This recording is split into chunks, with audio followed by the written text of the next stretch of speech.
I am Nicarasu the Paparazzu, and as you can tell, this is my review on Spider-Man 2.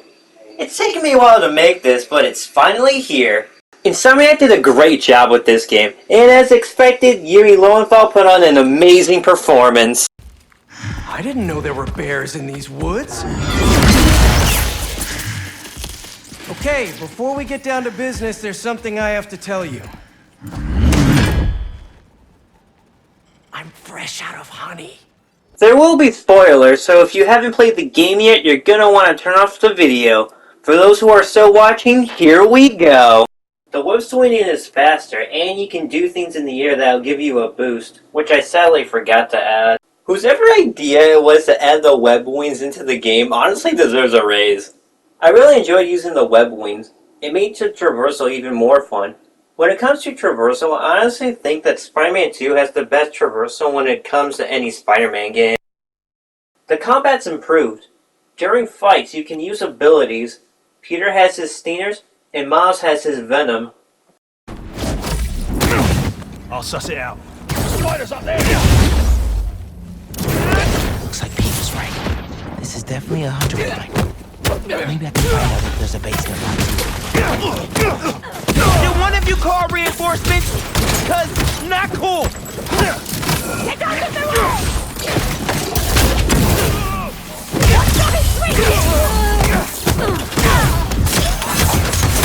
Listen, this would go a lot easier for everyone if someone just filled me in.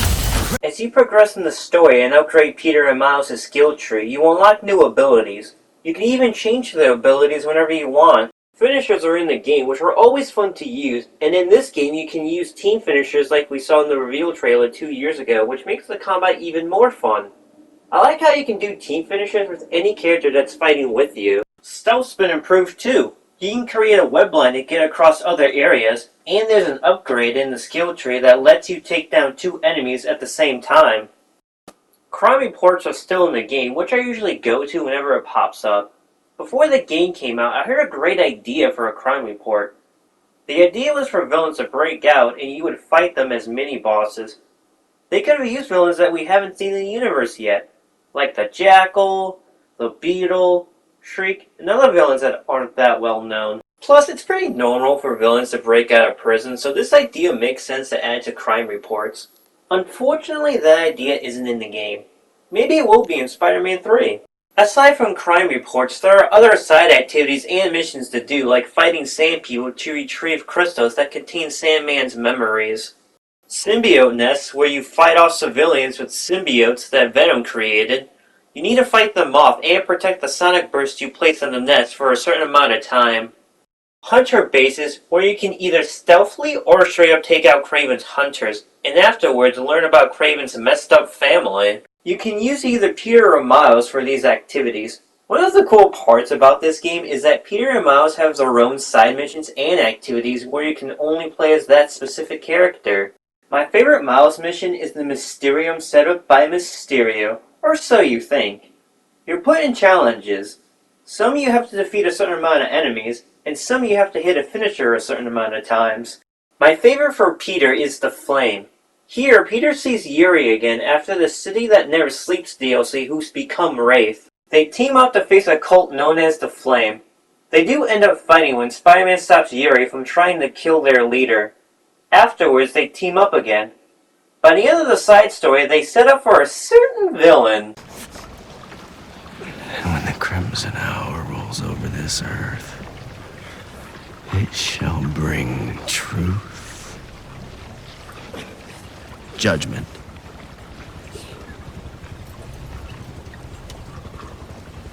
and carnage. I wonder who it could be. I enjoy boss battles. The boss battles in the first game were fun, but one of my nitpicks about the first game is that the bosses didn't have any health bars. In Spider-Man 2, all bosses have health bars. When it comes to bosses in video games, I prefer them to have health bars. I really enjoyed the boss battles in this game. Speaking of boss battles, as everyone predicted, including myself, Miles vs. Peter happens. The only thing I wish they did differently was have you play as Peter fighting Miles, then after a while you switch to Miles to fight Peter. That way we could have gotten another boss. My favorite boss battle in the first game is the fight against Electro and Vulture, who you have to face at the same time. In Spider-Man 2, my absolute favorite boss battle is MJ against the Symbiote Behemoth. I'm just messing around. I'll actually talk about MJ later in the video. As for my favorite boss fight, it's hard for me to choose between the Lizard. We could have finished this already! Stay still!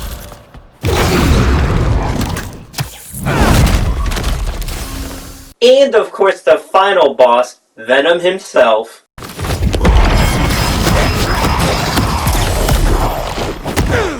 Your school! You've been slept over after your mom got sick!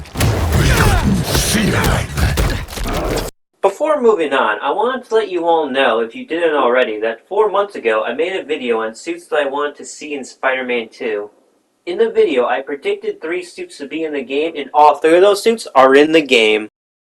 The Hybrid suit, the Amazing 2 suit, and the Superior suit. A suit that I didn't predict but mention in my video is the original Iron Spider suit from the Civil War comics. The thing that I was looking forward to the most in this game was the Symbiote. It exceeded my expectations as I was hoping it would.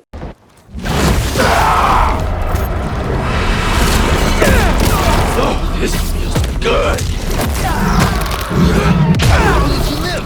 Guess your boss needs better aim! You are just what Kraven has been searching for. And I feel sorry for him!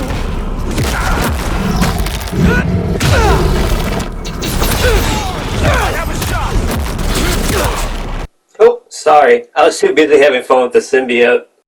The Symbiote gives Peter new abilities that you can use. Symbiote Punch, Symbiote Strike, Symbiote Blast, and my favorite, Symbiote Yank. There's also a meter that fills up, and when it's all the way filled up, you can use Symbiote Surge, which makes you take down enemies much faster and makes you immune from taking damage. In this universe, Oscorp found the symbiote when it landed on Earth, and ties in with how Dr. Connors loses his arm, which I thought was really cool. As you'd expect, the symbiote tries to change Peter. It even possessed him in his sleep, like in the Spectacular Spider-Man series, to take down Kraven's hunters. Also like in the Spectacular Spider-Man, the symbiote suit changes and it looks really good. This is where the symbiote takes over Peter more. Which means it's more dangerous than I could have imagined. We need to call Oscorp. We need to destroy it. Destroy us?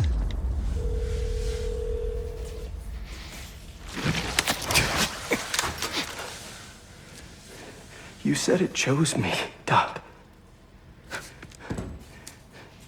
It makes me a better Spider-Man.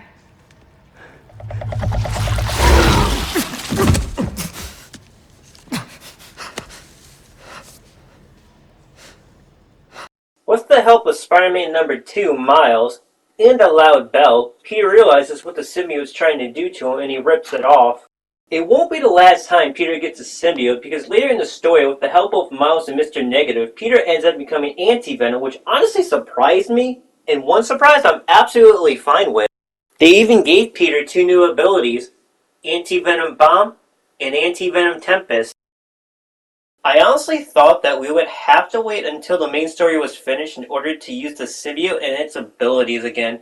I'm so glad I was wrong. I really enjoyed the story of the symbiote and Venom in Spider-Man 2. When it comes to the symbiote and Venom storyline, I think Spider-Man the Animated Series from 1994 did it best. Now I'll talk about our 2 heroes of the game, Peter and Miles. I'll start off with the OG and my personal favorite of the 2, Peter. We first see Peter run late for his first day as a teacher at Miles' school. I didn't like how at the end of the first game he wanted to become a chef. I get that Insomniac was trying to do something different, but I honestly feel like the role of a teacher or pursuing a career in science suits him. Like usual, Peter's duty as Spider-Man gets in the way of his job. Can you guess what happens when it does? You're fired. So after getting fired, he heads home and tells MJ about it. MJ tells Peter that she may be losing her job too. They go inside Peter's house. The same house Peter grew up in with his Uncle Ben and Aunt May. Then Damn! Peter is jobless and struggling financially, which is nothing new, but things do get a bit better as he sees his best friend Harry again. Harry offers Peter a job where he and Harry are co-founders of the Emily May Foundation to heal the world. Before they start, Peter, Harry, and MJ decide to go to Coney Island to have a good time.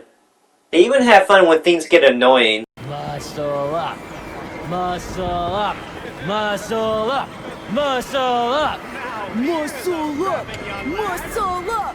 I honestly thought that Harry would try to get in the way of Peter and MJ's relationship somehow, but he doesn't. Which is good. He lets Peter and MJ be alone together. This is where Peter and MJ have a nice moment together despite MJ's situation. Kraven's hunters show up and ruin their nice moment. Peter tries to stop them from kidnapping his old enemy Tombstone. They end up getting away with Tombstone though. At least Kraven's hunters don't ruin Peter's new job by causing a mess at the Emily May Foundation. Right? Shut it down and get the antidote. I'll handle them.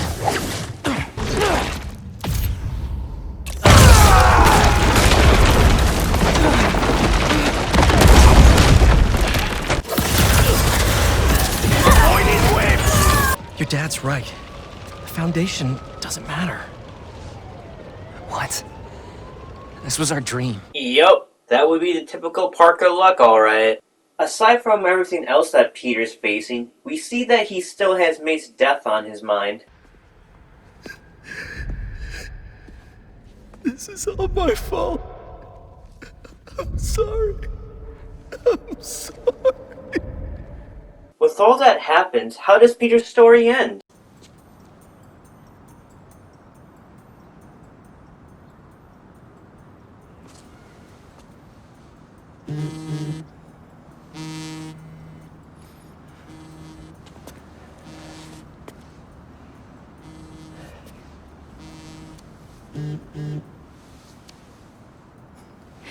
Have you talked to Miles about... Not yet.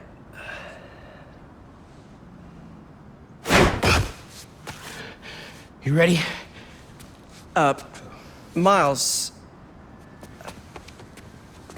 I've been meaning to talk to you, about something. I mean, I have been talking to you all the time. It's great, to talk. So many good talks. I just haven't been talking to you about what I should have been talking to you about. Pete. Wait, let me start again. I got this. All of it. Go be Peter Parker for a while. Are you sure? It's a big city. I can handle it. As long as I can still call you for advice. You don't need it.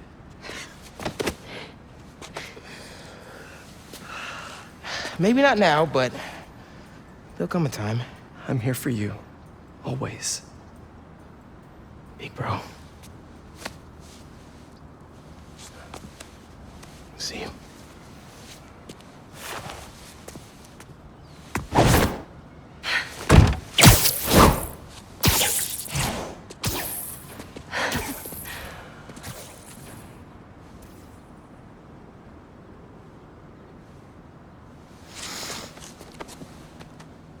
He gets a happy ending?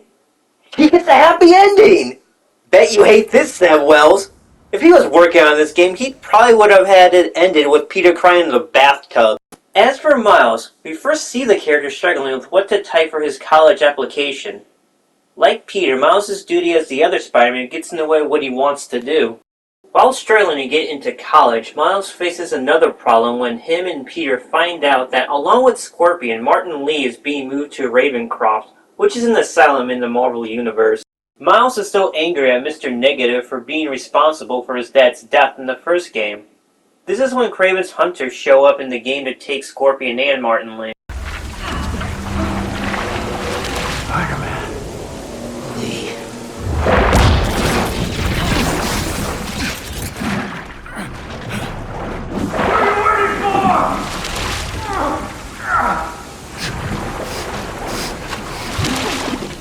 Not like this. What? Miles' interaction with Mr. Negative causes Miles' Venom to evolve. This unlocks a new ability for Miles that you can use. After fighting off more of Kraven's hunters, Miles has another confrontation with Mr. Negative. You are just gonna let me die. You don't know what you took from me. No! Spider-Man, let him go! Miles tries to stop Kraven and his hunters from taking Mr. Negative. Miles trying to stop Kraven nearly causes civilians to die. He hesitates, but Miles stops and helps Peter save civilians. Hey. We'll put Lee back where he belongs. Promise. Don't leave me hanging. Trying to soak over here. Not on my watch. Come on. You're too much, man.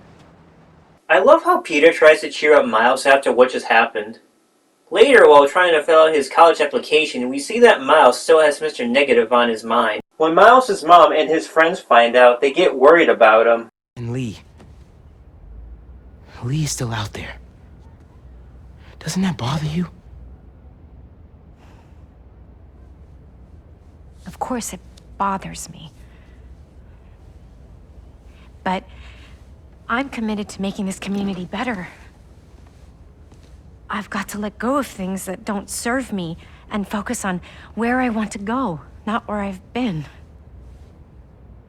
¿Entiendes lo que te digo? Yeah.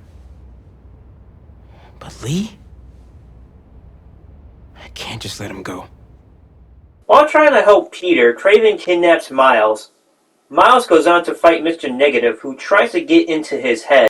In the end, Miles overcomes Mr. Negative's mind games and wins the fight. Instead of killing him to get revenge, Miles decides to spare Mr. Negative's life and helps him escape from Kraven's hideout. We see Mr. Negative again, who shows up to try and help Peter. Despite how he feels about Mr. Negative, Miles is willing to work with him to help Peter.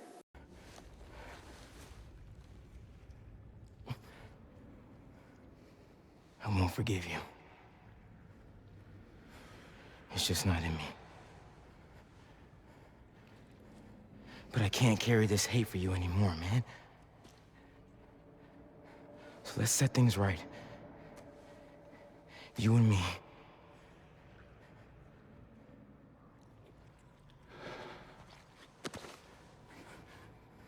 Miles' character development in this game is honestly amazing. Remember the MJ missions in the first game? Well, the MJ missions made a return to Spider-Man 2. And honestly, they're huge improvement over the first. You go from sneaking around to actually confronting enemies. I mean, you still have to sneak around in the missions, but at least you can fight off enemies if they spot you. Now, I'm gonna be honest with all of you. I prefer MJ over Gwen, and even like Insomniac's version of her. She gets a lot of hate. Now, I'm not going to tell you that you should or shouldn't like a character, but I've heard people say that they hate this MJ for reasons that aren't even true about the character. I've heard people call MJ a modern woman and a Mary Sue. MJ isn't a Mary Sue. Her sneaking around Sable agents and taking down Kraven's hunters doesn't make her a Mary Sue. She just has plot armor. MJ definitely has a lot of plot armor in the games, I'll be the first to admit that. Sneaking around Sable agents, taking down Kraven's hunters, shooting and surviving against symbiotes, and running from a possessed Spider-Man is all plot armor. I honestly don't mind MJ's plot armor. I think it honestly makes her a badass. Plus, her plot armor is nowhere near as crazy as Silver Sable's. Sable kept taking down Spider-Man every time they encountered each other.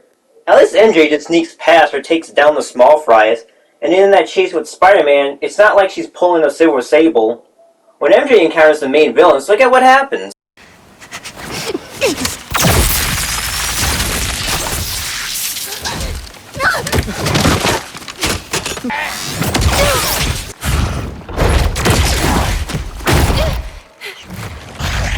He has us now. She gets taken down pretty easily, which she should. I mean, that'd be her problem if she wasn't. A Mary Sue would have taken down Kraven and Venom. MJ also has flaws in the game, like being emotional, which we see her to be with Peter. Hey, okay, another thing. Sorry, Charlie.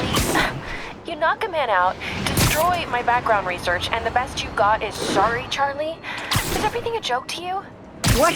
MJ, no, I screwed up. It was a tension breaker. Tension breaker, right. You know this is exactly why we broke up. I thought we broke up so you could focus on your career. We broke up because you wouldn't stop treating me like a baby. Don't do this, MJ. Don't do that, MJ. Oh, that's too dangerous, MJ. I may not have super spider powers, but I'm not made out of glass. You snuck into the middle of an armed military... Should probably call Peter and let him know what I'm doing. Actually, scratch that. He'd probably just tell me to go home and chain myself to my laptop.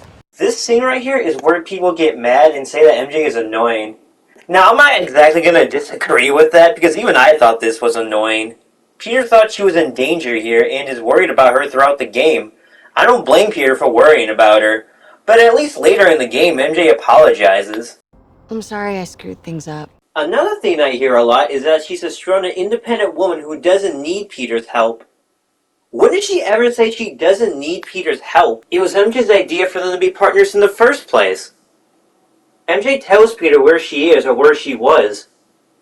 Even when she was mad at him when she's at Grand Central Terminal, she said she'll let Peter know what she finds out afterwards. Should MJ have called Peter before? Yes, she should have called Peter, and this is her making a mistake since she isn't in the right mindset. How the partnership works is that MJ gathers the info and tells Peter, while Spider-Man goes and kicks the bad guy's butt. They both had different ideas about being partners. MJ wanted Peter to stop seeing her as just some damsel in distress and instead trust her abilities. Before the last MJ mission, Peter tells her he doesn't want to risk civilians getting hurt at Norman's penthouse. MJ suggests to sneak in since the Sable agents are focusing on Sinister Six and Spider-Man. MJ says she'll let Peter know if she needs backup. She even agrees to wait for him to be nearby before going in. Mary Jane is a character throughout comics, shows, movies, and video games who takes risks. That's honestly why I like Mary Jane so much. Insomniac Mary Jane, like many versions of MJ, takes risks. Now don't get me wrong, there are versions of MJ that I absolutely cannot stand. They're nothing compared to my favorite version of Mary Jane of all time. Spinneret from the Amazing Spider-Man Renew Your Vows comic series. Like I said before, I'm not telling you to like MJ or Insomniac's version of the character. I'm just discussing things that people are making up and how I feel about the character. You are crazy. You're amazing. Now getting into the main villains, starting with Kraven. Kraven was really good in this game. This version of him is probably my favorite. He ended up capturing and killing 4 members of the Sinister Six as well as Shocker. Kraven even nearly kills Spider-Man. I think the scene should have been a bit different. Like maybe instead Peter almost dies from saving Harry or MJ from Kraven. They did it like this for Peter to get the symbiote and to make Kraven the Hunter worthy of his title, which honestly it does. So this is just a nitpick. After Kraven and his hunters capture Miles, Kraven has him fight against Mr. Negative, which honestly made this part even better.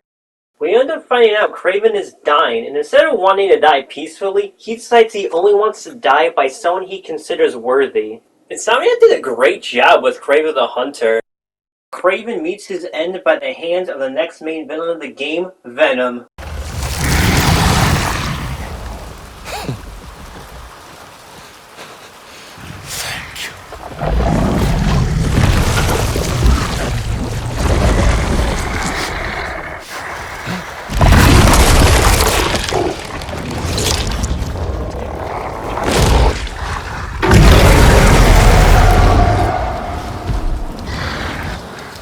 Harry is Venom in the game, but he started off as Agent Venom, and helped Peter save Tombstone, and later in the game fights off Kraven's hunters.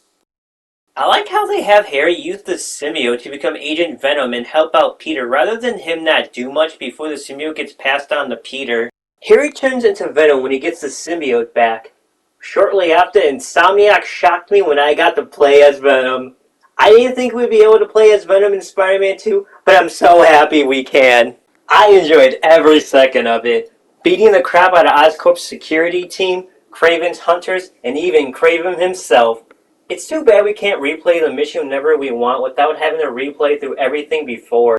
After eating Kraven's head, Venom goes to pull a similar storyline to Web of Shadows. I personally don't mind and think that fighting off symbiote civilians was a good idea. He even turns MJ into Scream, which ends up turning into a boss fight. In the final showdown, Peter and Miles both just beat the crap out of Venom, which is really awesome.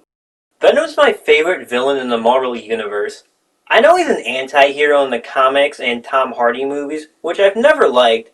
I've always preferred Venom as a villain, and I'm glad Insomniac made him a villain. My only complaint about Insomniac Venom is that it's not Eddie Brock. Nonetheless, like Kraven, they did a great job with Venom, even if it's not Eddie Brock. There are things that I didn't like in the game. The first thing that I didn't like is that the spider sense wasn't off during the boss fight with Venom, which honestly surprised me. Venom isn't supposed to trigger Spider-Man's spider sense, which is one of the reasons why I love Venom. It didn't feel like Venom was invisible to Peter's spider sense. Though I could be wrong. You could maybe argue that he didn't trigger it from what we see in this scene where Peter loses track of Venom and he surprises Peter. Another thing you could maybe argue is that Peter tells Miles to keep his spider sense sharp. Keep your spidey sense sharp. This might get wild. So from what Peter just said, we know Miles' spider sense can still trigger around symbiotes.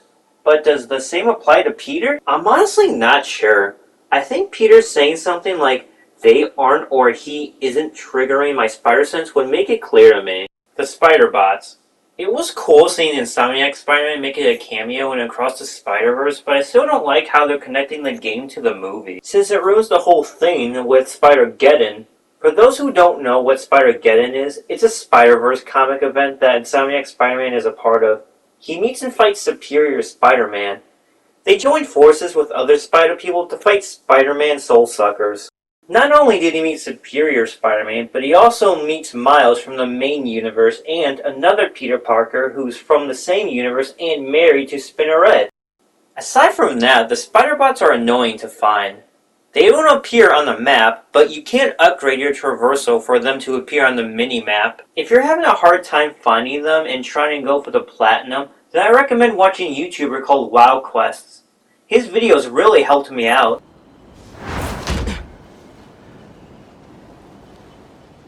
Miles!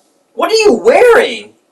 Like a lot of other people, I don't like Miles' new suit. I don't see why he needed a new one. His suit before looked better. The Haley side mission. Out of all the missions in this game, this is the worst in my opinion. All you do is walk around spray painting. Why was this even added? I would much rather play the MJ missions in the first game. Now, do these things ruin the game for me? Hold on to your knickers, Jonah. I'm coming for the crown. For you new listeners, This is the second Spider-Man! Get him! Bet you're wishing that cloaking tech hadn't failed right about now.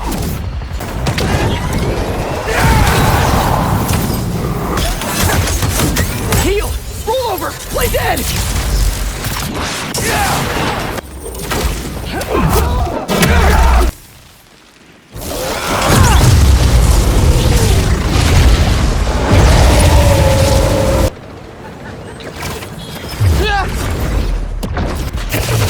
No wonder your family left you! You're not strong enough! Stay focused! Fight! Get out of there! Get back up in here now!